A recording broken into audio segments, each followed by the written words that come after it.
بالله من الشيطان الرجيم بسم الله الرحمن الرحيم والصلاة والسلام على عين رحمة ربانية محمد بن عبد الله وعلى آله وصحبه صلاة تعرفنا بأياه. أشهد أنك أنت الله أحد الصمد الذي لم يلد ولم يولد ولم يكن له كفوا أحد. إياك نعبد وإياك نستعين إياك نعبد وإياك نستعين إياك نعبد وإياك نستعين اهدنا الصراط المستقيم صراط الذين أنعمت عليهم غير المغضوب عليهم ولا الضالين آمين. بسم الله الرحمن الرحيم. ألم تر كيف فعل ربك بأصحاب الفيل ألم يجعل كيدهم في تدليل وأرسل عليهم طيرا أبابيل ترميهم بحجارة من سجيل فجعلهم كعصف مأكول. ومكروا مكر الله والله خير ماكرين ومكروا مكر الله والله خير ماكرين ومكروا مكر الله والله خير ماكرين. اللهم صل على سيدنا محمد الفاتح لما أغلق والخاتم لما سبق ناصر الحق بالحق والهادي إلى صراطك المستقيم وعلى آله حق قدره ومقداره العظيم. Mo kí Ọlọ́run, mo kí Ànábì wa Muhammad sallallahu alaihi wasallam. Mo sì fi ọpẹ́ fún gbogbo wa tí a wà ní ìlú Ògbómọ̀ṣọ́ wípé a kú bí ọ̀rọ̀ Ògbómọ̀ṣọ́ bí ó ti ṣe ń lọ. Pàtàkì jùlọ gẹ́gẹ́ bí àwọn nǹkan tí àwọn bàbá wa tí wọ́n ń retí ìjẹ oyè àbí ìrètí àga tí wọ́n fẹ́ jókòó sí gẹ́gẹ́ bí balógun ìlú Ògbómọ̀ṣọ́ tí pẹ̀lú gbogbo àwọn awuyewuye tí ń lọ káàkiri ní ìgboro. Mo sọ kíní kan wípé ẹ̀rí àti òkodoro òdodo ọ̀rọ̀ nǹkan tí ayé ń fẹ́. Ọlọ́run bá gan fúnra rẹ̀ tó dá wa, ó ní àtòkè àti ilẹ̀ àti gbogbo nǹkan tó wà nínú rẹ̀ nínú òdodo ló ń fi dá sílẹ̀. So bilhaq Ọlọ́run bá wí lórí òdodo lọ́run fi dá gbogbo nǹkan tó wà ní gbogbo tẹ́yìn bá fẹ́ ṣe tó bá ṣe lórí òdodo kò tó sí nǹkan tó ti burú jù. Mo bá kíní kan pàdé ní èní ní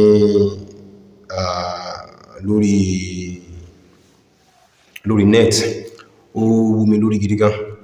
Bàbá wa Admiral Jacob Ajani retired, wọ́n ní gẹ́gẹ́ bí èròǹgbà títà wọn ni, opinion títà wọn ni, gẹ́gẹ́ nǹkan tí mo sọ lórí bàbá wa Saka balógun. Wọ́n ní ó yà wọ́n lẹ́nu wípé kò yẹ kárí àgbàlagbà kí ó mọ̀ ṣe láńgbáláńgbá mọ́ ti ṣe pẹ́ pẹ̀lú àwọn ọ̀rọ̀ tí àwọn transit tó ń jáde lẹ́nu àwọn transit tí ó dá ní dáadáa. Torí gbàgbé pé bàbá yẹn fi ẹ̀jẹ̀ sínú wọ́n tú fúfú jáde ní. Torí pé wọn ò ní àníyàn tó dáa kankan fún ìlú Ògbómọ̀ṣọ́. Tá bá fẹ́ sọ tí ń jòdòdó ọ̀rọ̀ fúnra wa, bàbá Saka balógun ò ní àníyàn kankan gidi fún ìlú Ògbómọ̀ṣọ́. Àwọn ló mọ̀ bínú ẹ̀jẹ̀ wọn ló wà ní, bínú àdámọ̀ wọn ní, bíbá olùṣèwà ó dàbẹ̀ ní pé ìlara ń dà wọ́n láàmú. Torí pé tí kìí bá ṣe pé ìlara, a jẹ́ pé ó ṣeéṣe kó jẹ́ pé bóyá àwọn ẹnìkan nínú ilé ibi tí wọ́n gbé ti fẹ́ ọmọ tí ń ṣe ilé ọba, bóyá wọ́n ṣẹ̀wọ̀n torí pé ọmọ àbúrò kábíyèsí àná ni wọ́n fẹ́. So ẹ̀jẹ̀ ilé ọba ọmọ òun ni. So àwọn kálukú ò sì lè ṣe gọ́ọ̀mẹ̀ntì kankan ríra wọn tì. Kábíyèsí àná ò lè ṣe kó jẹ́ pé kí wọ́n rí bàbá Saka kí wọ́n rí wọn tì. Tó máa fẹ́ sọ sítórì bí kábíyèsí sí dé orí àpèrè pé àwàláwà, àwọn gbọ́n lè sọ jáde tí wọ́n wà ní ẹ̀. Ẹ jẹ́ ká bí wọ́n lè pípò lọ sí ipa wo ni wọ́n kó, irú iṣẹ́ wo ni wọ́n ṣe tí kábíyèsí fi jẹ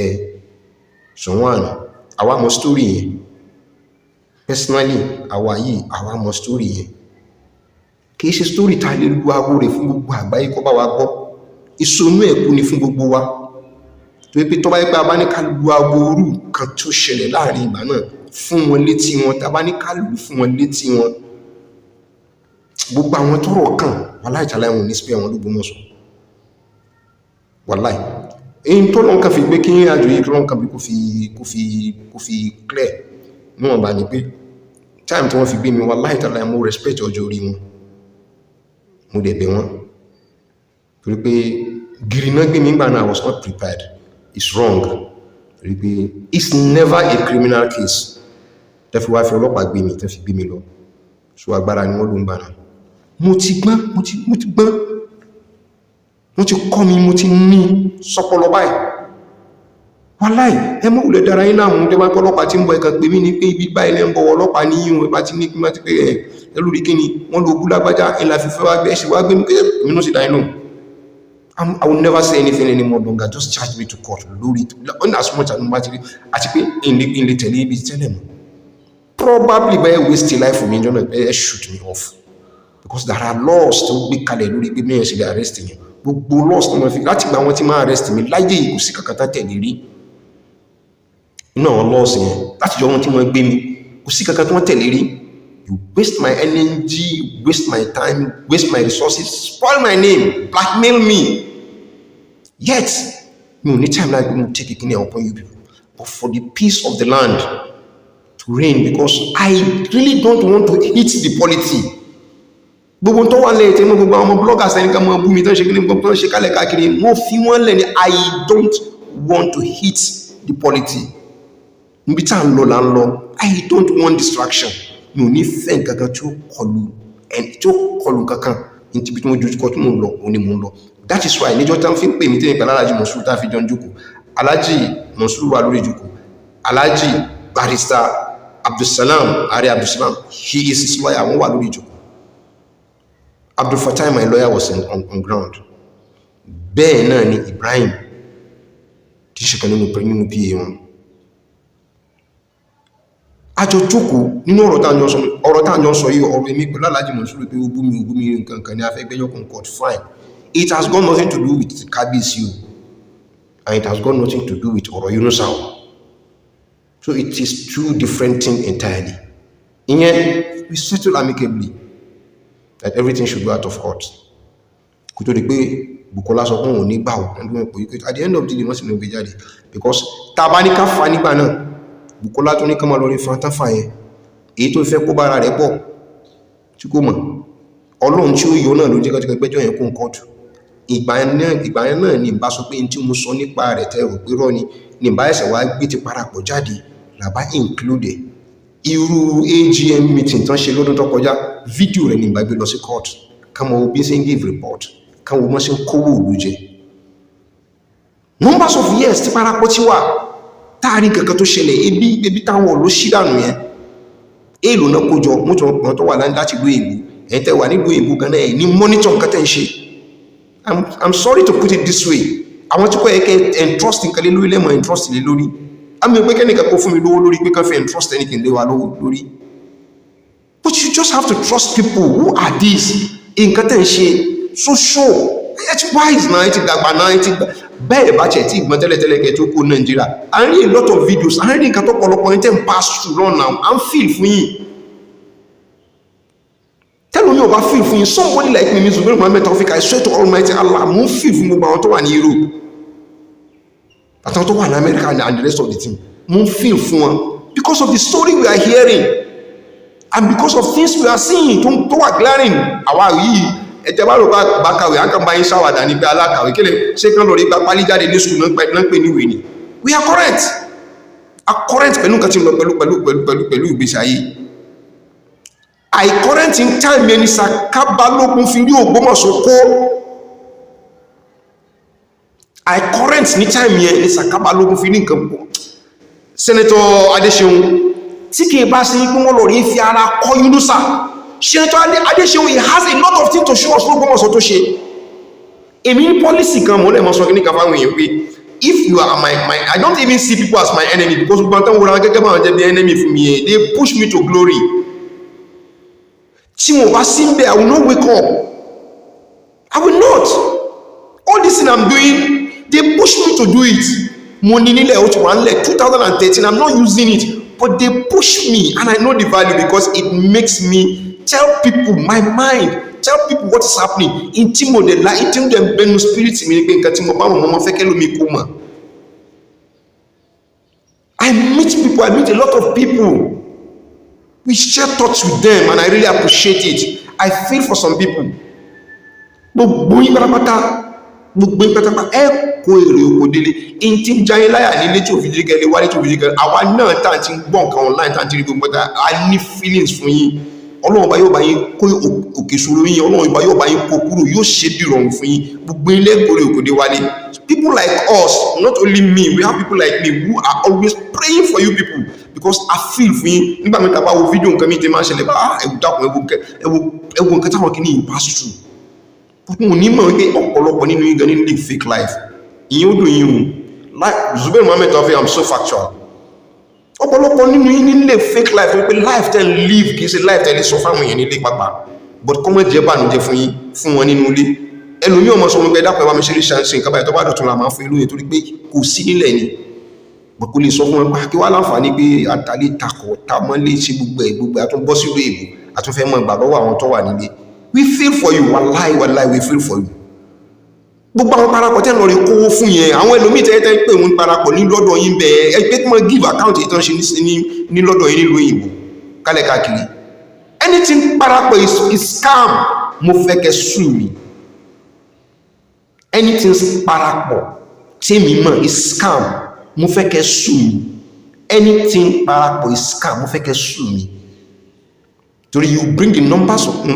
onídìkẹ́ sọ yẹn fún yín I'm waiting for your litigation. Tẹ́ ẹ bá jẹ́ scam. Ọmọ mélòó ìní parapọ̀ ti fún scholarship? Aláìsàn mélòó ìní parapọ̀ ti tọ́jú? Afọ́jú ẹni tó tọ́jú rẹ̀ ti bàjẹ́ wo mélòó ní parapọ̀ ti tọ́jú ṣe? Aláboyún mélòó náà ti fún lóògùn? Opó mélòó náà ti empower? Aláìníṣẹ́ mélòó náà ti fún níṣẹ́ ṣe? Ọmọ iléèwé tí ó ní uniform tí ó lò mélòó náà ti fún ní uniform àbí school mélòó náà ti fún ní exercise books ń pé ẹgbẹ́lé ojoojúmọ́ lẹ́lọ sọ ẹmọ̀ sí AGM meetings ẹ̀kà mọ́ lórí mọ́ showcase aṣọ tẹ́ wọ̀ ẹmọ̀ showcase àwọn mọ́tò tẹ́ ní Alhaji Abdulaziz ẹni tí ń play chairman parapọ̀ ní ìsìn mú kan feel fún ní wà láìtàláì it's very unfortunate for him to meet himself where he meet himself now sásàsí ni ṣéèdì ni àyàbáwò ni I don't know because tó bá sùn tó bá tàkàkà Alhaji Abdulaziz bá sùn tó bá tàkàkà dáadáa he will know that he doesn't belong there wọ́n kàn fẹ́ fúri ẹni wọ́n kàn wọ́n lórí Alhaji Abdulaziz láti fúri rẹ̀ fágbà wọn pẹ̀lú Yunusa rẹ̀ pàápàá kò láìkí Yunusa láti bí síbí kò lè tẹ̀lé Yunusa kí mu how comes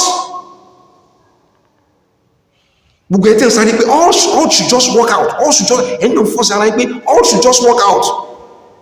pé nǹkan tẹ́ ń fẹ́ lẹ́ǹkan fẹ́ ẹ wọ́n fi parapọ̀ fi cause problem ẹ wọ́n sọ pé ẹ fẹ́ make Ògbómọ̀ṣọ́ unrulable mo kábíyèsí kọ́mọ̀ lè rú rẹ̀ kí ni gẹ́ẹ̀ ní tó pé èyí ti ṣe nǹkan tí ó dá kalẹ̀ ẹni tí wọ́n tún bọ̀ kò lè gbọ́dọ̀ ṣe nǹkan tó dá ẹ ṣe tí ó dá kalẹ̀ ẹni tí bọ̀ kò gbọ́dọ̀ tó wá dé ní ìsìnkú gbọ́dọ̀ ṣe nǹkan tó dá and that is exactly tí Saka Balogun wà fún nìyẹn àwọn ògbẹ́ni tó bá gbowó kẹtẹ́ ń gbàṣẹ́ sẹ́ni life wọn ó dàbẹ́ ni pé this guy they knew themselves for a long time okay tí wọ́n ṣe láwọn ọmọra wọn tipẹ́tipẹ́ pẹ̀lú Yunusa wọn ò lè deny rẹ̀ mọ́ because there are video evidences to show wípé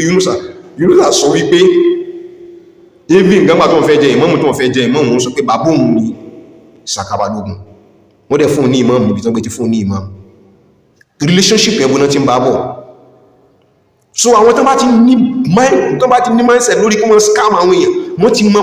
bó ṣe guide àwọn kí ni Yunusa ṣe ó sí account pẹ̀lú orúkọ rẹ̀ gbà tó sí account pẹ̀lú owó ń wọlé tó bá ti fẹ́ gbowó the next thing tó ṣe yọ́ send owó sáwọn tó fẹ́ send owó sí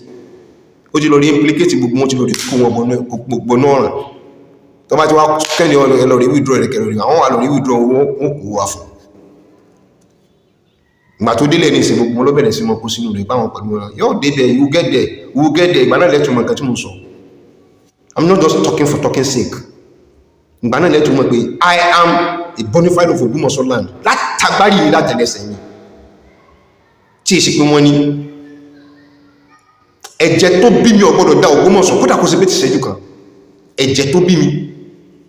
ẹ̀jẹ̀ tó wà lára mi tí ń ràn lára mi gbọ́dọ̀ dá pèrè kó jẹ́ pé ní ti ṣẹ́jú kan if I'm a friend with you lórí ọ̀rọ̀ Ògbómọ̀ṣọ́ I'm a friend with you for life mo bá fi lè kọ́ tiẹ̀ please don't disturb yourself no matter any be abusi pẹ̀lú mi please don't just alimo kirawa but please don't ever believe I will ever trust you again torí tẹ́yìn bá fẹ́ ṣe pẹ̀lú rẹ̀ 100% ni mo mọ̀ ṣe lọ́jí jọ́ tó mo bá ti lè bá tiẹ̀ tó bá ti lè 195 I'll run away from you that's me for you Saka Balogun fake Ògbómọ̀ṣọ́ Ọlọ́run tí ń yọ Ògbómọ̀ṣọ́ lọ́jọ́ tó ti pẹ́ a ò mọ̀ àsìkò a ò gbà bàbá Saka Balógun mọ́ sọ pé he knows it all tẹ bá fẹ́ ṣe léyìí àwọn làwọn kàwé jù tẹ bá fi lé àwọn làwọn gbọ́ jù tẹ bá fi lé àwọn làwọn gbà kí ní báyìí jù mi è parọ́ o agent sọ iṣẹ́ kò jùlọ lọ wọ́n gbé gbágbá orí yín kọjá kàlẹ̀kẹ́lẹ́ yìí ò múlẹ̀ tẹ bá tún fẹ́ múlẹ̀ ńkọ́ kí ni wọ́n pè ní múlẹ̀ and all man like this èyí tẹ́ jáwọn ọmọ wọn gangan ni mo ń pìtì tó àwọn gan náà ti mọ̀ pé wọn ò mú yín wálé mọ́ ojú kò sí páyín kankan l'Ógbómọ̀ṣọ́ tí ẹ máa sọ páyín bá wà l'Ógbómọ̀ṣọ́ ẹ lọ rèé mú ìwé kẹ́lẹ́ bá mọ̀ pé ibi tẹ́tì mọ̀ pé parapọ̀ yìí pé scam ni fake ni ìpé they are fraud ẹgbẹ́ kẹ́lọ́ rèé mú ìwé minute 10 years ẹjẹ́ kẹ́lọ́ rèé mú attendance kẹ́lọ́ rèé mú akọ́kọ́ ìwé attendance nìkan la wí ti 10 years kọ́kọ́ jáde kẹ́rí ibi tẹ́gbẹ̀ tí ó kọ́ ọmọ bàbá Saka Balógun nínú attendance èmi sọ fún ipẹ́ ìbàtí tọmọ tèmi bẹ̀ tèmi wà bẹ̀ ẹ bàtí bàbá mi bẹ̀ yes èmi sọ fún ibẹ̀ ẹ bàtí bàbá mi ẹ bàtí tèmi bẹ̀ ẹ bàtí àwọn àbúrò mi mẹ́ta kan bẹ̀ àtàwọn àna mi mẹ́ta kan bẹ̀ pé confidently mo lè sọ fún yín tí màá mọ̀ dárúkọ wọn mi ò ní débi ìwé yẹn máa dárúkọ ẹ lọ́rọ̀ ìwé ẹ borúkọ yìí 10 years ago yàtọ̀ sí last year and this year nígbà tí ẹ bá débi tó dé tá fi wo yìí nìran ẹ ní record attendance nìkan dépò record nǹkan tẹ́ ra nǹkan tẹ́ ta tàbí ẹni tẹ́ ṣoore fún ẹ wá dìde ẹ wá ń lọ síbi the same parapọ̀ ẹ wá fún wípé ẹnìkan pé ẹ wá ń pé ẹ wá bí ẹ̀yin ará Ògbómọ̀ṣọ́ tẹ́ ẹ bá mọ̀ wá láìtàlá kèé sẹ́ni tẹ́lẹ̀ dúró pàápàá láti lè wá tẹ́lẹ̀ I'm telling you and I still maintain it I didn't say no èébú ni mi ò ní bú wọn ẹ bí wọ́n léèrè gbogbo láti ní local government márùn gbogbo eré tán ti sáré tẹ́lẹ̀ náà ní pé láti pé kán dín agbára ṣọ̀hún kù nígbé kí Ògbómọ̀ṣọ́ kọ́kàn mọ́ ní Ògbómọ̀ṣọ́ north nìkan wọ́n wà nínú àtọ́jọ́ plan nìkan split Ògbómọ̀ṣọ́ ní local government kálíkà ẹ béèrè architect wípé ṣe náà local government ẹbí wọ́n léèrè náà ipé torí pé kọ́mù bá ṣe agbára mọ́ fún ọ̀ṣù gbọ́n wọ́n ti gbàgbé wípé kó torí pé àwọn ṣe léyìn gazette jáde tó ti cover wípé gbogbo bí tán jẹ́ yẹn Ògbómọ̀ṣọ́ land Imperial Majesty òun ló wà ní control of all those places bẹ́ẹ̀ ni ìjọ fi work nìyẹn so ẹ fẹ́ ẹ̀kọ́ tí ilé ayé ò fi parẹ́ kódà àwọn òmí tí wọ́n bá sọ́ra tán bá lọ rí kọjá ayé wọn bí Ọ̀yọ́ bí Ìlọrin tán bá kọjá ayé wọn tán bá jẹ́ kí inú ó bí wa tán bá jáde á ó gbalẹ̀ wa because this is something that has been sanctified by the Supreme Court of Nigeria so time yẹn wọ́n ṣe pé ká split gbogbo àwọn local government ṣe gbogbo yín ọmọ ẹ̀rọ wọ́n kà fún yín local government nígbà fún yín láwọn local government development ọ̀nà development wọn ni wọ́n á rìn fún yín láti Ìbàdàn sọ pé kí wọ́n lọ fún yín ní local government yẹn èrè development wọn ni mú wá fún yín àtúnwá rí ọba alálùbáríkà tó tún wá dé ó tún wá tẹ pace ó tún wá lọ rí ṣe ẹgbẹ́ ọkọ̀ rẹ̀ ti jẹ́ town hall meeting ní gbogbo àwọn local government yẹn kí ni problem wa kí la fẹ́ ṣe ẹ jẹ́ ká unite so that tó wà local government ẹ jẹ́ ká mọ́ gbọ́ wọn sókè àwọn tó wà bí ẹ jẹ́ ká mọ́ ṣe báyìí wọ́n fẹ́ bẹ̀rẹ̀ ilé o wọ́n sọ kókè ẹ̀yin kí ni ipa tó pé ẹ ò organize ara yín tẹ́lẹ̀ dáadáa ẹ jẹ́ ká set up àwọn independent body kan láti pé ẹ kọ́kọ́ lọ rí rọ́kúnlé náà káwọn ilé ìka kọ́kọ́ dìbẹ̀ ẹ mú fúngbà díẹ̀ kán lè bá ṣe torí wọ́n ti mọ̀ pé wọ́n tú di àwọn wọn gbógun wọn lọ sí court ẹ ń pè ọba àlóyìn lọ sí court wọ́n á tún wá dúró tì ìwọ mo lo that word fún wọ Olúgbọ́n ìwọ Olúgbọ́n ẹnu ẹ tọrọ lónà Ògbómọ̀ṣọ́ wípé kí wọ́n sọ pé wọ́n fẹ́ ṣe parapọ̀ pé ẹnu ẹ tọrọ mo fẹ́ wọ ẹnìkan nínú àwọn lọ́balọ́ba nílùú Ògbómọ̀ṣọ́ ẹ̀ and surrounding tó sọ pé nígbà tí bàbá rẹ̀ fi wáyé wọ́n bí òun dá láti sọ pé ẹjẹ ta ní ọba wa ṣàdúrà bẹ̀rẹ̀ ta ló tó bẹ̀ nínú yín kódà bàbá gan síkì nínú ilé gan wọ́n yà gbé ọ̀pá wa látàfin ni wọ́n gbẹjọ́ báyìí pé bàbá ní kẹ́ mọ́ ṣèpàdé lọ mo ti fàṣẹ sí kẹ́ mọ́ ṣèpàdé lọ ẹ wá dílẹ̀ ní sẹ́wọ́n ní kábíyèsí ní authority lórí yín ó dẹ́ ló ń fílẹ̀ fún yín sẹ́ni mi ní authority lórí rẹ̀ ókè mo ti fílẹ̀ fún yín ẹ torí rẹ̀ lọ sí court òkè ẹ jẹ́ kí n dẹ́ ẹgbẹ́ kan lẹ̀ tí wọ́n mọ̀ báyìí mi ṣe iṣẹ́ sẹ́nu pàwà yìí daft ni ṣe rò pé wà yìí daft tí àwọ̀ òtí ẹ̀ daft náà bá ókè ẹ jẹ́ kí n dẹ́ ẹgbẹ́ kan sílẹ̀ tó ẹgbẹ́ yìí ò wọ́n ò lè ṣiṣẹ́ pẹ̀lú mi tí mo ní mo fẹ́ ṣe tí mo fi lè ràn mí lọ́wọ́ torí tí mo rí pẹ̀lú parapọ̀ yìí mi ò rí nǹkan tó fi lè jẹ́ pé a fi ní ìlọsíwájú àwa mùsùlùmí sì ṣe títí àfi ṣe àfi gbé wà wá síwájú kábíyèsí fi wá gbà ẹ̀yin mùsùlùmí náà lẹ́mọ̀ mẹ́dàkùn kí ni wọ́n pè ní mùnáfíkì náà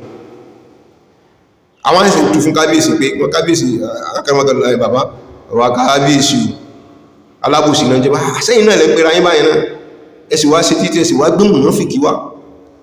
ẹ wá kí mùnáfìkì bọ̀rọ̀ yín bóòlù èèyàn ṣe dìde nínú ilé rẹ̀ báyìí tí ó sì fi irú òótọ́ ọ̀rọ̀ múlẹ̀ pé ó sì dìde pé mò ń lọ sí kóòtù ó sì ti mọ̀ pé láti na ọkà lòun báyìí pé irọ́ lòun pa ó sì mọ̀ pé kóòtù tó ń lọ irọ́ lòun fẹ́ lọ rí pa níbẹ̀ kí mi tún ju mùnáfìkì mi ló tún ju mi lọ pé ẹnìkan ń gbé nǹkan dúdú sọ́wọ́ báyìí ọmọ ojú báyìí tẹ́tí mọ̀ pé dúdú ni ọmọ kẹsà mọ̀ pé funfun ni yóò wá fìtínà ẹ̀mí ó dìgbà tó bá fìtínà ẹ̀mí nígbà tó bá wá sú yín tọ́jà náà funfun ni ẹ wá sẹ́fẹ́ fọ́ọ̀sì àwọn èèyàn pé nǹkan tí ò rí bẹ́ẹ̀ kẹ́pẹ́ dandan kó rí bẹ́ẹ̀ it will never ever work it will never work it will never ever work ní gbogbo bẹ́ẹ̀ ti ṣe rìn ó wá jẹ́ pé irú olúgbọ́n ni wọ́n lọ sí parapọ̀ ni wọ́n fọ́ lálẹ̀ gbọ́ àwọn kan mẹ́rin kan sàkábalógún náà wọ́n ń sẹ́sẹ́ wọ́n sọ mẹ́rin pé wípé tí wọ́n mọ̀ tí wọ́n ń pè ní sọ̀wìn kanṣu ní o ẹnìkan jẹ́ ẹnìkan lọ o àbá ẹ wá jẹ́ kí n purọ́ tẹ̀yìn jẹ́ left alone for me jẹ́ tí ń jẹ́ balógun mọ́ kúkú tí kìje tẹ́fi jáde arò òfin rẹ̀ sínú ẹsẹ̀ lẹ́yìn òmúlẹ̀ so ẹni tó bá sì fẹ́ jẹ balógun ìntàwí ní ó ṣe yọ́ lọ rí kìje ẹni tó bá fẹ́ mú ẹni tó bá fẹ́ jẹ balógun gbogbo tó máa ń ṣe ní ìlànà bílẹ̀ tílẹ̀ wa gbogbo rẹ̀ pátápátá ní ó ṣe kúkú ṣe tẹ́fi jáde wọ́n sọ fún yín pé tí ìtọ́jọ́ méje yẹn ní ẹgbẹ́ rárá ẹ̀yìn pẹ̀lú wọn jọ́sọ yún àbí ṣe ti sáìnì ìwé ni ẹ ti sáìnì ìwé náà tẹbá ló pàtí ìbò náà ti mọ̀ pé ẹ ti sáìnì ìwé wọ́n kàn fún yín ní wọ́n náà wọ́n kàn respect yín ni wọ́n fún yín ní sẹ́jọ́ kejì jọ́kẹta ń gbàtẹ́ ti fóònù tó wọn knocking out ẹ̀ẹ́sẹ̀ lórí mọ́ application yìí wà lẹ́ẹ̀ṣẹ̀ jáde lẹ́yìn pẹ̀lú ọjọ́ mọ́ compete ibo lẹ́ ń lọ sí kóòtù wàláì ibi tẹ́ parí rẹ̀ sí irú ilé ìwé náà padà ní báyà ìwé lẹ́yìn yóò di kó títì yá fún yín wo ẹ̀ ní jẹ́ wàlá ẹni bá draw ẹni bá drọ́bù tí gbogbo àwọn tẹ́tẹ́tẹ́tẹ́ rò pé ń kó dání sáwọn ọmọ kankan ìtàn burúkú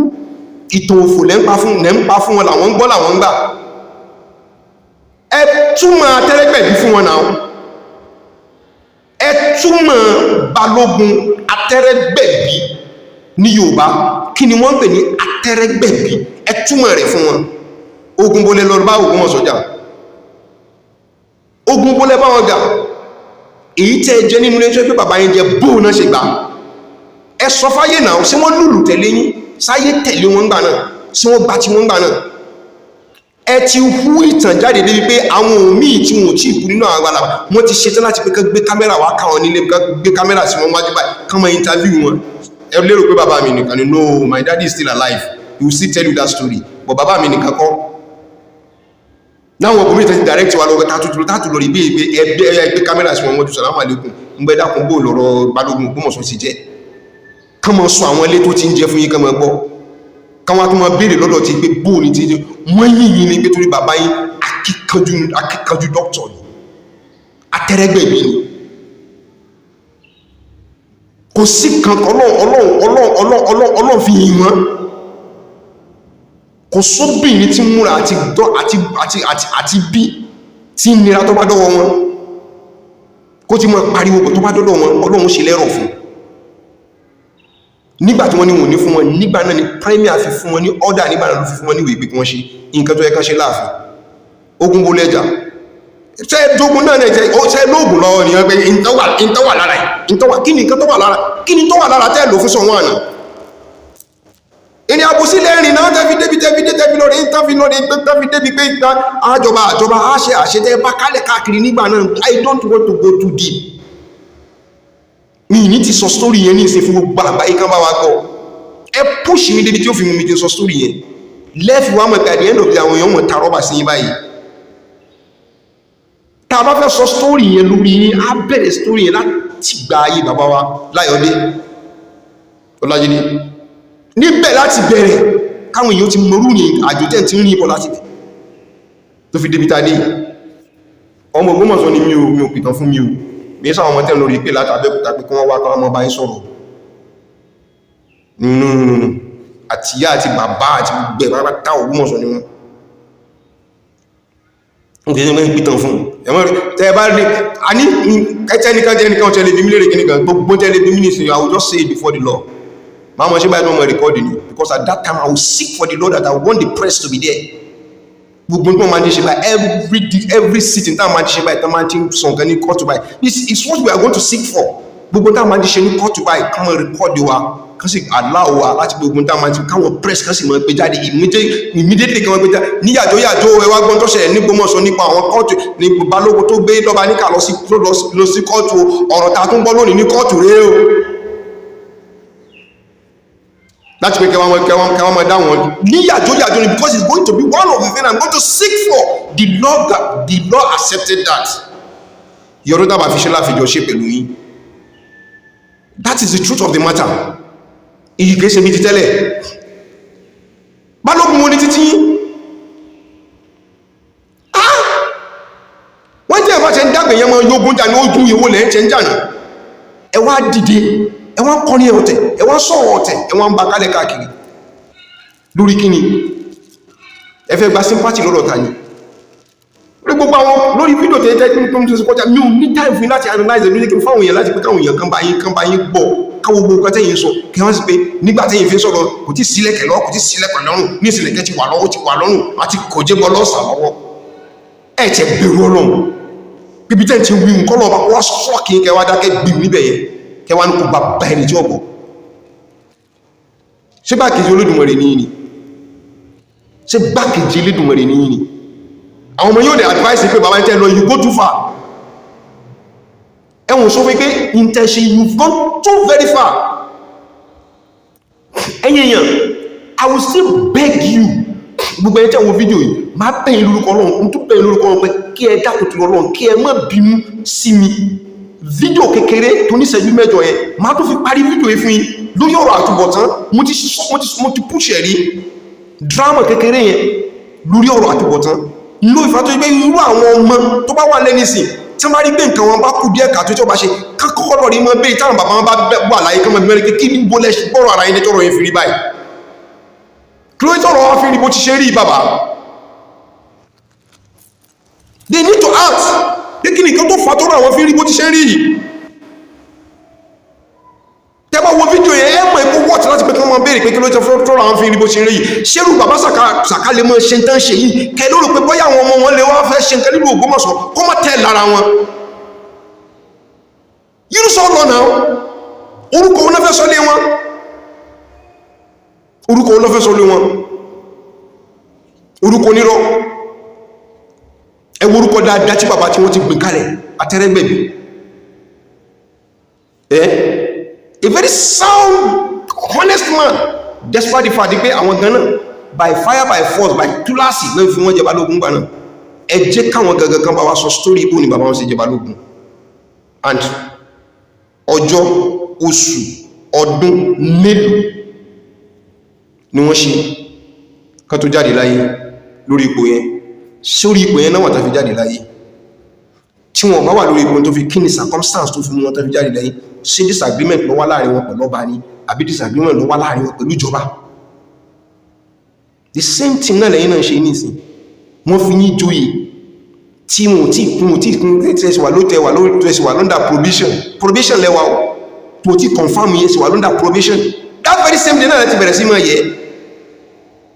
ẹ wá fẹ́ nìkan ní spokesman yín pé kọ́ mọ́ sọ̀rọ̀ wọ́n ní kọ́mọ́ bàbá látàná ní o bàbá láwọn òmúlẹ̀ kankan ní ká wọ́n lọ síwájú mọ́sálásí wọ́n lọ ilẹ̀ fọ́tò yín pẹ̀lú tí inúsá wọ́n lẹ̀ síwájú mọ́sálásí sóyà àdínì lẹ́jẹ́ ni ṣé oyè àdínì òun lẹ́jẹ́ òun kọ́ lẹ́jẹ́ o so I'm very very sorry to say méjì kí n kúrò tẹ̀yìn jẹ́ the best you can just do ẹ retract ọ̀rọ̀ yín in tí mo ṣe mọ̀ ní pé gẹ́gẹ́ bí nǹkan tọ́pọ̀lọpọ̀ àwọn èèyàn wí ní pé you can never change ẹ lè change o ẹ lè change ó dẹ̀ ẹ̀kẹ́ lè wá lọ rí mọ̀ wípé gbogbo àwọn ọgbọ́n tẹ́ dá gbogbo meetings tẹ́ ti dá títí láti pé kí Yunusa kó fi remain as imam ó fail now èyí tẹ́ dá locally èyí tẹ́ dá nationally gbogbo pátápátá ló fail now ṣé kò tó kẹ́kẹ́ forgive torí gbogbo nǹkan tẹ́ ń ṣe yìí lórí wípé in tí ọmọ wọlé tí ọmọ lọ continuously lórí pé sáwà pẹ̀lú Yunus àti fẹ́mọ̀ bá kálẹ̀ káàkiri àwọn Adéṣeun tẹ́ndẹ̀ wọ́n àwọn rí nǹkan they have something to show àwa yìí gan rí nǹkan láti show lórí Adéṣeun ṣe báyìí Adéṣeun ṣe báyìí Adéṣeun ṣe báyìí Adéṣeun ṣe báyìí ewu lẹ́yìn ṣe ìgbà tó lọ fún mi tó pé àti wọ́n fún wa tí wọ́n rí igi rẹ̀ àti wọ́n rí igi rẹ̀ tó fẹ́ fọ́sí ń kẹ́ẹ̀dì gọ́ọ̀nà ọlọ́run sì yípo padà wùm yọyìn kúrò ẹ̀rí state yẹn wọ̀ ẹ wò rí wọ̀ a lot of stories nǹkan tẹ́ ń ṣe ẹmọ̀ pé nǹkan tẹ́ ń ṣe nǹkan tó fi ń tó àṣírí ara yìí ni ọ̀pọ̀lọpọ̀ ní sọ ọ̀pọ̀lọpọ̀ nǹkan lé wa lọ́wọ́ tí wọ́n bẹ láyé wọn tí kù tí kìíní yẹn hun wọn nínú pé they are also ready to talk ẹmọ ẹgbẹ́ pé they shut anybody off pé ẹnìkan lè sọ̀rọ̀ ní kẹ́kẹ́ wọn lẹ́sẹ̀kẹsẹ̀ lẹ́ti fún lẹ́sẹ̀ ṣe fún wọn lẹ́sì lábàtá pé ogun kan lẹ́yìn lè fèsì sí nígbà wọn fi ń sọ̀rọ̀ lábàtá kí ló dé tẹ́yìn fi fèsì lábàtá kẹ́ bá microphone pé wá ní sùúrù bẹ́ẹ̀ bàbá gbogbo nípa kí ọ̀tàn ọlọ́run yóò jẹ́ kẹ́kára ó lè o ẹ̀mí yóò gùn wọ́n sọ tí ń jó dodo ọ̀rọ̀ fún yín ipò kábíyèsí ló fi jẹ́ o total submission lẹ gbọ́dọ̀ ṣe pẹ̀lú wọn lórí ọ̀rọ̀ tí àárín pẹ̀lú ọlọ́run ọ̀tọ̀ so wọ́n ti disturb anybody lórí pé ẹnìkan ṣe kírun ẹnìkan lọ sí church ẹnìkan lọ sí church ẹwà dé wá fẹ́ lórí politicize gbogbo rẹ̀ ká wọ́n sọ pé ń bínú ẹ̀sìn ni wọ́n ṣe kíní kẹ̀ẹ̀sìn ni wọ́n bá kí yẹ bọ́ and before I go ló mọ́ sọ pé fídíò ẹ̀ máa fún in tí mo fẹ́ lọ mo tún rí another fọ́nà kan torí ọ̀rọ̀ bàbá Saka Balógun asọ̀sọ̀tán ni omi ìpá tó sọmọ̀ tó ń bọ̀ wá torí the main nǹkan tí mo nílẹ̀ gan ni mo fẹ́ sọ̀rọ̀ lé lórí ìnísìn but nǹkan tó kẹsẹ̀ ni mo kàjọ́ briefly lórí ọ̀rọ̀ bàbá Saka ni ńlọrọ̀ àwọn tó wà láàfin Ògbómọ̀ṣọ́ tó ń bá wọn ṣiṣẹ́ pẹ̀lú kábíyèsí most officially àwọn bí òṣìṣẹ́ bá mú yìí tí wọ́n gún wọ́n tán lọ rí kó sínú agbádá wípé àwa nìkan Ọlọ́run ní gbogbo rẹ̀ o kábíyèsí ló bá gbogbo wa o directive tó bá fẹ́ gbà látọ̀dọ̀ kábíyèsí láti mọ̀ gbogbo directive tó bá fẹ́ mọ̀ gbà àmọ́ mo fẹ́ kẹ́ lórí ṣọ́ra pẹ̀lú ọ̀pọ̀lọpọ̀ nǹkan tẹ́ ń ṣe most especially Reverend Peter nǹkan tẹ́ fẹ́ mọ̀ dálẹ̀ nínú Ògbómọ̀ṣọ́ pẹ̀lú ààbò sí tẹ́ ń ṣe lábẹ́nú Ọlọ́run jù yín lọ Reverend Peter Ọlọ́run jù ẹ lọ ní gbogbo ọ̀nà wọ́n máa sọ pé ẹ̀yin mo respect ẹni which you don't even deserve it mo jù ẹ lọ mi kí n ṣe rọ rẹ Ọlọ́run jù ẹ lọ mo humble ara mi before you bí ọmọ kékeré o ń gbàbọ̀dé fún ìlú Ògbómọ̀ṣọ́ ó sì ń gbàbọ̀dé fún Àfin mo decided láti wá sórí skin mi láti sọ̀rọ̀ yìí torí pé o tó fẹ́ mọ́ sàkóbá fáwọn ìlú mi tó fẹ́ ṣe nǹkan dáadáa nínú Ògbómọ̀ṣọ́ Reverend Niyi lọ́rẹ̀ bá ẹ wípé àwọn wá àwọn tó fẹ́ ṣe àwọn bloggers ló Ògbómọ̀ṣọ́ torí pé Ògbómọ̀ṣọ́ ní tense nísìn bóòlù à ń ṣiṣẹ́ láti pé káwọn kú gbogbo tense tó wà ní ìlú kìíní kankan àtàwọn content creators it is here on this phone it's not your first time tó mọ̀ sáyé náà ìrìnkò ká mi lára kìí ṣe tó rí ìrìnlójé kí n mọ̀ sọ tí mo sọ yìí wàláhì inú mọ́sálásí mo ti ń bẹ́ sọ̀rọ̀ yìí kò ká mi lára kò síjọ́ tó ń ṣe báyìí tó ní sideline ní pé kọ́mọ́ pè mí gbogbo tó bá fẹ́ ṣe tó bá ní nǹkan tó bá fẹ́ ṣe pẹ̀lú àfẹ́ they should not let me know èmi mọ́kàn mọ́ dé báyìí ni but èmi ṣe tèmi lọ ní torí I don't care about you torí wọ gangan fúnra rẹ̀ ó dá ó ní good record àwọn platform lọ́kàn fi pick ara rẹ̀ that's the truth you know we discussed with you several times in tó mú mi jáde ní ìsìn because o fẹ́ fi ọ̀rọ̀ rẹ̀ fi ṣàkóbá fún kábíyèsí ẹ̀yẹ̀yàn mi ò fi bàjẹ́ nígbà tó sọ pé káwọn lè lọ ilẹ̀ Ayélára kálọ̀rí ṣe press conference lórí pé ọmọ yìí èso ọmọ ilé àwọn because of what he want to cash out of that place instead of his press conference ló Ògbómọ̀ṣọ́ he did everything possible to force them that pé kálọ̀rí mọ́ ṣe ní Ìbàdàn tí ó ti láwọn colleagues tí wọ́n lọ̀rí pín owó fún èmi láti force láti gbà náà láti pé kálí carry Olóríire TV along níjọ́ náà Hassan ilé Ayélára was there mo fi sọ fún pé wọ́n mọ̀ ní wọ́n ní forúkọ ayé pé gbogbo ìsinú àwọn tí ó gbà owó pẹ̀lú tí ó pé àwọn náà blow ọ̀rọ̀ yìí jáde they forced to do it láti fi fún wọn ẹ béèrè lọ́wọ́ Peter àtàwọn tó kó lọ nígbà náà níbo ni clip àti scripts gbogbo tán lórí ṣe níbàdàn yẹn níbo ló wà lónìí you can only get it on Ìmọ́lẹ̀ online TV ó ń bẹ fídíò yẹn ọ̀dọ̀ mi ló kù sí. Ó tún dé bẹ́ẹ̀ náà ni wọ́n sọ pé wọ́n tún fẹ́ ṣe èmi ò kí ṣe gúdúgúdú orí ìwọ̀ pẹ̀lú gúdúgúdú ẹmọ ibi tẹ́gbẹ́ ti dìpọ̀ ìsìn ni mo ṣẹ̀ṣẹ̀ mọ ìtumọ̀ tí gúdúgúdú fi ń ṣe ẹlẹ́gbà gidi gan nísìn ni mo ṣẹ̀ mọ ìtumọ̀ tí gúdúgúdú tí fi ń ṣe ẹlẹ́gbà gidi gan torí pé ó mọ̀ ẹ̀ dáadáa ó dẹ̀ màṣírí ẹ̀ gidi gan mo kàn fíìl fún ẹni nígbò tí àmì I called you ẹ̀yin lẹ́ ń dààmú kábíyèsí lábẹ́nú ìmọ̀ye ìgbà tí ó ti pè mí báyìí pé Yínúsà ti pẹ́rù rẹ̀ tán o ẹ má dára yín láàmú ẹ má sọ̀rọ̀ mọ́ o ẹ má sọ̀rọ̀ kìí ṣe pé lórí court máa lọ rí bá live bàbá ẹ má rẹ̀ dára yín láàmú ẹ ní ẹ lọ rí ẹ má sọ̀rọ̀ mọ́ ọmọ yìí ti lọ àṣírọ́ ni àṣẹ tó fi ìrìyàn tó fi ń cash owó lẹ́gbẹ̀ẹ́ kan ni torí pé wọ́n fẹ́ kí mi ò dákẹ́ mo sọ for real you yourself go to the court Peter Ọlálẹ́yẹ go to the court ó wá gbá ẹ̀yìn yóò mọ́ sọ fún wọn pé àwọn ti sọ fún lọ́bá ní kàkùn ní sọ̀rọ̀ mọ́ there was a time tí kankan fẹ́ ṣẹlẹ̀ láàfin mo wà lógún mọ́sùn kí mo wà níbòmí òun láti boycott gbogbo wa wọ́n lọ rí pé Oòduà Àmọ̀tẹ́kùn àbí Àmọ̀tẹ́kùn Oòduà pé kọ́ mọ́ gbọ̀ wá sáàfin láti wá rẹ́kọ̀dì nǹkan tẹ́ fẹ́ ṣe láàfin tí ó kìí ṣe pé mo jámọ̀ kankan tí ó àwa tá a dúró ti kábíyèsí wà tí ọmọ yìí sì ń bú kábíyèsí ọwá mú wá àwọn èèyàn wá lè jáde wọ́n wá fi fídíò yẹn ránṣẹ́ sí mi wọ́n á post fídíò yẹn mú ṣe dáàfin báyìí he commanded me Peter commanded me ẹ drop kìíní yẹn àní mo ní kẹ drop oh my God it's one of the days and one of the days I regretted in my life is for another day that is that day I give him that respect mo drop it the next video tí màá rí báyìí Àmọ̀tẹ́kùn ló jáde tó bẹ̀rẹ̀ sí mọ́ kó lálébò bóun ó lù mí bàjẹ́ òun ṣe kíní kan bàjẹ́ mo wá pè Peter orí nǹkan tí àgbàlagbà ní ẹ lọ rí ṣe sùúrù kí n lọ rí ṣe sùúrù pé kí wọ́n blackmail mi kí wọ́n bú èyí òṣìṣẹ́kùn òṣìṣẹ́ àfin àbí ọ̀rẹ́ tí ń bú èmi 100% mo fi ṣe àfin mo fi ṣe ẹ̀lú òṣìṣẹ́ tí ń bú mi oníkèmí ọmọ ṣe sùúrù tàbá fẹ́ sọ̀rọ̀ lórí ọ̀gbìn kádàkẹ́ the worst thing ni pé nígbà tó fẹ́ sọ̀rọ̀ omi project omi yìí tánà fẹ́ ṣe project yìí wọ́n fẹ́ lórí ṣe recording ẹ̀yẹ̀yàn ìgbẹ́ náà là ń lọ yìí kíníkà là ń lọ yìí ìwọ náà di content creator òkun last níbẹ̀ àfi tó vet kábíyèsí bá fẹ́ ṣe nobody knows what is going on in Afin nobody is going what is going in nobody knows what is going out not until nígbà tí fídíò gbé Àmọ̀tẹ́kùn jáde nínú comment section yẹn tó bá tó di flag it down lókù kán lọ rí wo fídíò yẹn àwọn yóò rí comment táwọn yẹn make pé not this guy again níbi project kábíyèsí ló gbé Àmọ̀tẹ́kùn lọ ó dẹ̀ ní wọ́n ń ṣe PF kábíyèsí ó níwọ̀ jẹ́ kọ̀ọ̀kan náà PF kábíyèsí project kábíyèsí tó jẹ́ tìlú tí wọ́n bọ́ sí wà against kábíyèsí ó dẹ̀ tún mú lọ níkan lórí ṣe ẹjọ́ lórí ṣe fídíò yẹn nígbà náà a lot of àtijọ́ náà ó ti bẹ̀rẹ̀ sí mọ́ yẹra fún gidi gan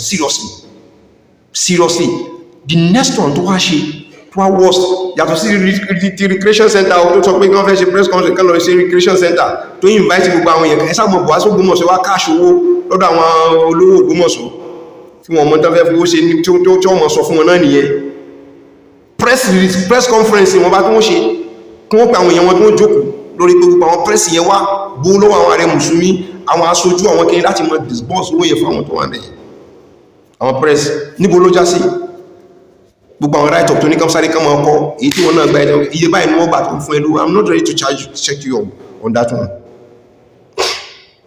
gbogbo nǹkan tó ń lọ sọnù wọ́n ṣe kí ní ìsinmi lẹ́gbẹ́ àti rectify alájì àti rectify mákàndákẹ́ ni play with our own intelligence ibi tó wá gbé ti dùn mí nìyí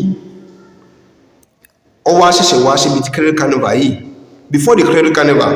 nígbà táwọn lọ́balọ́ba kan wá tán fẹ́ wá bẹ kábíyèsí lórí ọ̀rọ̀ Yínúsà I was opportune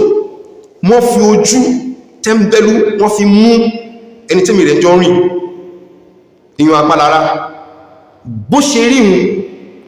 lọ́balọ́ba tilẹ̀ Yorùbá tí wọ́n mọ́ tí kéèsì pé wọ́n ẹ̀sẹ̀ mọ́ wá nọ́mbà rẹ̀ kiri tán ní nọ́mbà apálára lórí fóònù wọn pé if they need him they can call him at any time they are up to 16 tí èsì pé wọ́n ní ọ̀kan nínú àwọn ọba yẹn wá pé apálára wípé àwọn bọ̀ wá sáàfin orí ọ̀rọ̀ báyìí làwọn dẹ̀ ń bọ̀ wá fún. He made me know our loss Afin. One day, everybody was being introduced. Do apalara ti jáde ńgbà náà. Wọ́n sì mọ̀gùnmọ́gùn wọn níjọ́ náà láàfin. Tẹ́ fi gbé kọ́kàn nínú àwọn ọlọ́pàá yẹn kó walk apalara out. Do ọlọ́pàá yẹn padà apologize o. Ó wá pè mí. Ó ti rojú olóró sí tó fi sọpọ̀ fẹ́ walk me out. Àwa wà lórí ìjòkó. Wọ́n wá ṣe introduction gbogbo àwọn lọ́balọ́ba yẹn tán. Wọ́n dẹ̀ introduce àwọn imam in council nígbà wọ́n ṣe tán níbi tí mo jókòó sí. Kábíyèsí ni ìmọ́lẹ̀ àdínì mo ní kábíyèsí o. Wọ́n ní wọ́n bá sọ fún àwọn lọ́balọ́ba. Wọ́n ní that is our blogger for the palace. But ìmọ́lẹ̀ àdínì mo ní kábíyèsí o. Don't say anything out about this. Mo ní òkè kábíyèsí. Up till now, kò sẹ́ni tó lè sọ fún gbọ́n kankan tí mo gbọ́ tí wọ́n tó sọ láàrin àwọn lọ́balọ́ba àtàwọn ọba níbẹ̀ yẹn lọ́jọ́ náà lójú mi ni ó tí àwọn lọ́balọ́ba wí. That is our blogger for the palace. Mo tó purọ́ ní kábíyèsí ń bẹ láyé. Àwọn ṣọ̀wọ́n nǹkan sún náà wà láyé. Kápẹ́ wọn kàbí wọn léèrè. Náà wọ́n ní wọ́n fẹ́ ṣe credo carnival torí ìjẹkújẹ tí ó jẹ. Wọ́n ní àwọn bloggers tó wà nílùú kí ni wọ́n fẹ́ ṣe. Kápẹ́ wọn jọ ìwọ wọ́n kọ́ àwọn kan jọ ọwá tún wá kú títí. Wọ́n ti ṣe nǹkan fẹ́ ṣe tán. Mo encourage àwọn tí mo lè encourage nínú kábí wọn léèrè. A lot of them I encourage them at the back. I won't tell you what the major role I play because I don't want Ogbomoso to fall. Wọ́n wá ṣe ìyẹn wá fi lọ. Wọ́n wá ní you can just believe it. Gbogbo yín lágbàáyé sí kò lè yà yín lẹ́nu pé wọ́n fẹ́ ṣe nǹkan láàfin ìlú Ògbómọ̀ṣọ́ lórí ọ̀rọ̀ Ògbómọ̀ṣọ́ lórí ọ̀rọ̀ Ṣọ̀ún lórí ọ̀rọ̀ imam lórí ọ̀rọ̀ carnival wípé kan sọ pé somebody like me should be left out. Tí ọba lọ́wọ́ nǹkan mi nínú. That he should not carry me along. Wọ́n lọ bẹ́ẹ̀. I didn't say anything. No, they rush around me. But I just want the safety of that and let it go wrong. Let it go fine. I want to want them more encourage me. Tẹ́fí parí wọn. Ẹ mọ́ jẹ́ kan bá kí ní ìjẹmọ̀ ìlọ́wọ́. Wọ́n wá parí. Reverend ní ó wá fẹ́ ṣí àbí ó ti ṣí. Tó yẹ pé kábíyèsí lọ́rọ̀ rí bá ṣí ICT center rẹ̀. Wọ́n wá fẹ́ ṣe nǹkan níbẹ̀. Wọ́n wá ní ká lórí gbogbo àwọn bloggers wa. I have the text message here. The same Reverend Peter sidelined me and called all other people, including Amotekun. Àti ṣe wọn mọ́ Ògbómọ̀ṣọ́. Tó lóun ṣe ti kábíyèsí, òun sì tún ṣe ti imam. Ṣé ọmọ kí imam ní mẹ́sàn mẹ́wàá? Èyí tó sọ pé wọ́n wà pẹ̀lú kábíyèsí. Wọ́n á pè wọ́n láti lọ ṣe meeting. Nǹkan tán ṣe jáde nínú meeting yẹn ó wà lọ́dọ̀ mi, ó wà nínú rẹ̀. But unfortunately, nígbà wọ́n parí rẹ̀ wọ́n wá ṣe fídíò. Níbi fídíò tí wọ́n ṣe láwa ti rí Àmọ̀tẹ́kùn tí wọ́n ti ń lead trip àwọn tí wọ́n lọ ṣe meeting. Àmọ̀tẹ́kùn lead trip àwọn tó lọ ṣe meeting lórí ọ̀rọ̀ ìlú Ògbómọ̀ṣọ́ láti wá àlàáfíà wá fún ìlú Ògbómọ̀ṣọ́. Pé Àmọ̀tẹ́kùn ló ń lead team àwọn tó fẹ́ wá àlàáfíà fún ọ̀rọ̀ bloggers nílùú Ògbómọ̀ṣọ́. What do they take blogging to be? Professionally, kí ni wọ́n mọ̀ nípa rẹ̀? In terms of mass communication, mélòó kí ni kan tó mọ̀ nípa rẹ̀? Nípa press or anything, kí ni kan tó mọ̀? Kí ni wọ́n kọ́? Tọ́rọ̀ Ògbómọ̀ṣọ́ sọ wọ́n di táwọn náà wá pera wọn nìkan. Ọwá kí wọ́n kalẹ̀ ní ẹ̀. Pẹ̀lú àwọn eléyìn, wọ́n á sọ tó fẹ́ sọ nínú ilé tán. Different things máa ṣe nínú ilé. Wọ́n wá dé wá jáde, ẹ wá gbé kámẹ́rà sórí Àmọ̀tẹ́kùn. Àmọ̀tẹ́kùn wá ń blast yìí. Wọ́n wá lóhun àwọn àlàáfíà làwọn wá nílùú, àwọn ṣe kíní kan, àwọn ṣe kíní. Just 4 days or 5 days ago, lọ́lọ́ fi ṣe coverage against the kábíyèsí. Pẹ̀lú àwọn parapọ̀. That same camera wọn tí ìgbé kalẹ̀, títún wá tó fi ń yin Olúgbọ́n, títún wá fi ń yin Òǹpẹ̀tù, títún wá tó fi ń yin Imam. Níbi tẹlifíṣọ̀n pé tí wọ́n àlàáfíà tó yẹ bá wọn mẹ́tẹ̀ẹ̀ta ẹ̀ náà ló ń gbé kámẹ́rà lọ sọ́dọ̀ wọn tí wọ́n bú kábíyèsí. Ẹ̀yin kọ́ ẹ̀yin kábíyèsí ẹ̀yin tẹ̀ níyàwó lẹ́gbẹ̀ẹ́ pé kẹ́ni ká ti pé tí ìyàwó ọba tí ò lólórí lẹ́gbẹ̀ẹ́ rẹ̀ ó ti gbàgbà àwọn páà ní gbogbo àwọn fídíò yẹn. The same guy tó yẹ báwọn náà gbé fídíò ìgbà tó fi ń jáde tó fi ń sọ̀rọ̀ tó fi ń pariwo kankankan tọ́gà yín fi ń sọ pé kìíní kan òróró ọmọ ìjọba èrí tó máa fún bisikí tí ọmọ ìjà pààyà pé you forgotten gbogbo àwọn ilé ìlọ́wà gbé wá ẹ wá fẹ́ bá program Reverend Niyi, watch your back. As a content creator, I want to go alongside with you. No, I don't serve anybody. Mo ṣiṣẹ́ fún baba mi ni. But láti pé kẹ́ wá fẹ́ lulu baba mi pé kẹ́ fẹ́ blackmail anybody. This will not take. The same Reverend Peter lórí mú publication kan jáde níjọ́sí.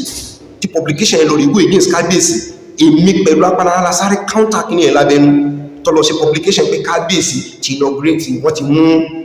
ìmáàmù grand chief imam kalẹ̀ wọ́n ti lọ present grand chief imam fún wọn ní rọ́bítà. Táwọn kan ti ṣetán láti gbé litigation less than 48 hours tó kù tàti gbọ́ tí àṣírí kí ní ẹ̀ tó sọ́dọ̀ mi lábẹ̀rẹ̀ sí máa pé àfi pé every ẹgbẹ́ náà láàpé necessary lórí ikọ̀ rejoinder láti sọ pé kìí síbẹ̀ but if not wọn bá tún lórí gbé kábíyèsí content of court. That is somebody who is supposed to be the press secretary to kábíyèsí. Though kábíyèsí mo tí mọ̀ mo sì padà mọ̀. I'm not ready to say anything about him now but I'm going to say more. Eléyìí tí mo sọ mi ti sọ kankan the ones I know I have and I will continue to be and I believe gudugudu will never spare you. Torí wọ pẹ̀lú rẹ̀ tí jọ jẹ́ jọ ó sì mọ́ dáadáa ó dẹ̀ sọ pé ó ti ṣetán láti expose it but wọ́n expose it òun yọ padà expose it. I stand by the truth. Tèmi nìyẹn today if I see gudugudu eyeball to buy eyeball buy pé gudugudu ìwọ ni tó sọ òdodo nǹkan lórí kan máa appreciate it kódà máa bà lọ́wọ́ máa kó mọ́ra tó bá sọ̀rọ̀ lórí òdodo èyí tí èso òdodo I'll push him away but eléyìí tí wọ́n ṣe yìí no eku burúkú ni ẹ ti ń jẹ́ ni ti ń fẹ́ ni. I am accusing an allegation is online. You can go to the court. Cases mélòó ló sọ pé káwọn lọ sí lọ́pọ̀ ọlọ́pàá kan gbé lágbáyà kan ṣe kíní. At the end of the day, it will never surface, never be anything good. Wọ́n mọ̀ gbá wọn yẹn, wọ́n mọ̀ misbehave fáwọn yẹn. There's nothing you are going to do about it. Àwọn ọmọdé mọ̀ halẹ̀ wọ́n yẹn kálẹ̀ káàkiri. Gbogbo àwọn tẹ́lẹ̀ kó lọ ẹ̀kọ́ kó wọn lọ fún àwọn ni. Reverend Niyi, watch your back and you adjust yourself. Wassalamu alaikum warahmatullahi ta'ala wabarakatuh. Ẹ mà káàbọ̀ kí ni ẹ fẹ́ bá wa rà gbáyé pé wà bẹ́ẹ̀ sì ni gbáyé là wà èwo ni kí n mú wá. Ọ̀dà ẹ̀mí gígùn lèmi fẹ́ rà. Gbáyé pé náà ní jẹ́mí gígùn mélòó lẹ fẹ́. Ẹyọ kan péré òun ló fẹ́. Ìgbìyànjú rẹ̀ dà.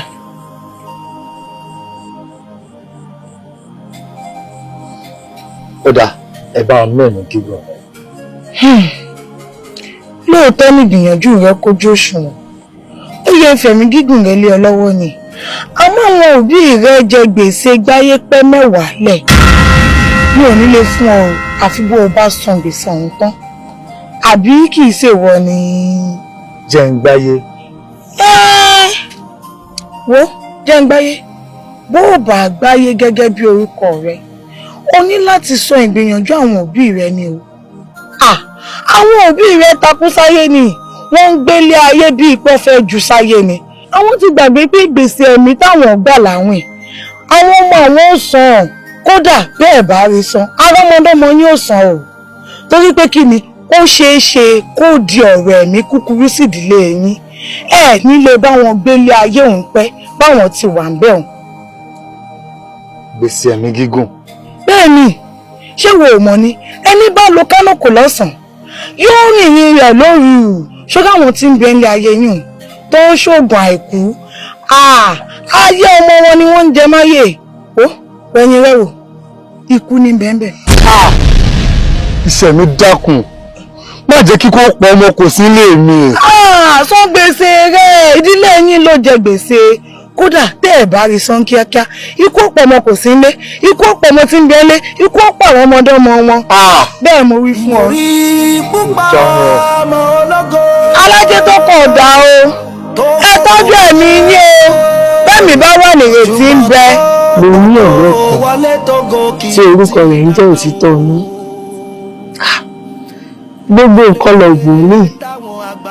kì í ṣe bíi tòun nìyí ọ̀rẹ́ mi oníwà tútù bí àdàbà ọ̀rẹ́ mi tòótọ́ ó lákòyàwọ́ kì í ṣe é fi gbá kan bá ìpọ̀ kan ní nítorí rẹ̀ mo ṣe wò ṣoṣo pé ẹgbẹ́ wa ròyìn rẹ̀ fún iṣẹ́ rẹ̀ owó ló bá rà fọ́rẹ̀ rẹ̀ kí inú rẹ̀ lè dùn. owó tó tó owó dáa owó sì níyì bí n bá rówó fọ́rẹ́ mi owó náà tán ọ̀hún àmọ́ bí n bá oríire fún yóò lò yóò tún fi sílẹ̀ dùn mí. tó oríire mélòó ló wá fẹ́ rà fọ́rẹ̀ rẹ̀ iṣẹ́ rẹ̀. oríire méjì péré náà ni. òwúrọ̀ yóò lọ ní ìgbìyànjú mẹ́rin. bẹ́ẹ̀. ẹ wá ìgbìyànjú mẹ́ta péré ní ibẹ̀ lọ́wọ́ mi. léyìí tó túmọ̀ sí wípé ó jẹ mí ní ìgbìyànjú kan. bẹ́ẹ̀. iṣẹ́ rẹ̀ rántí pé tó bá ti ń wá ọjọ́ oríire mú un ra ẹyọ kọ̀ọ̀kan lẹ̀ fọmọ rẹ o nítorí ọjọ́ ọ̀la. ìyẹn máa di dandan mi ì fẹ́ kí ọ̀rọ̀ mi dàbí oyè àwòdì tí òun ta rẹ̀ tí wọ́n tẹ̀mí ẹlẹ́nu. gbogbo oríire tí mo wá yìí kì í ṣe fún tọ̀rẹ́ mi nìkan mo ń ra tọmọ mi pẹ̀lú. ó dà bẹ́ẹ̀ gbà. ẹ ṣeun àmọ́ ẹ bá ń tọ́jú oríire ẹ̀kọ́ yìí fóònù mi. ó dà kò fi oríire kan yìí kò fi kún méjì tí ń bẹ lọ́wọ́ mi àbí. bẹ́ẹ̀ ni. iṣẹ́ rẹ̀ nítorí inú rẹ̀ mo yọ̀ǹda gbèsè ìgbìyànjú kan tó jẹ mí mo yọ̀ǹda ẹ̀ fún ọ. nítorí pé oore ló wọ́tọ̀. bẹ́ẹ̀ ni. a kù sórí rẹ̀ ni yóò jẹ́ tiwa àti táwọn ọmọ. ẹ ṣeun. ẹ tọ́jú ẹ̀mí yín o. àfojúsùn mo kó ìgbéga mẹ́ta fún ọ ó dá méjì padà olóò fẹ́ filẹ̀ fún ọmọ àwọn òbí rẹ ní ìgbéga méje pẹ̀lú méjì ó jẹ́ 9 àfojúsùn ó ṣe mọ́ kó mẹ́ta ìlọ. rárá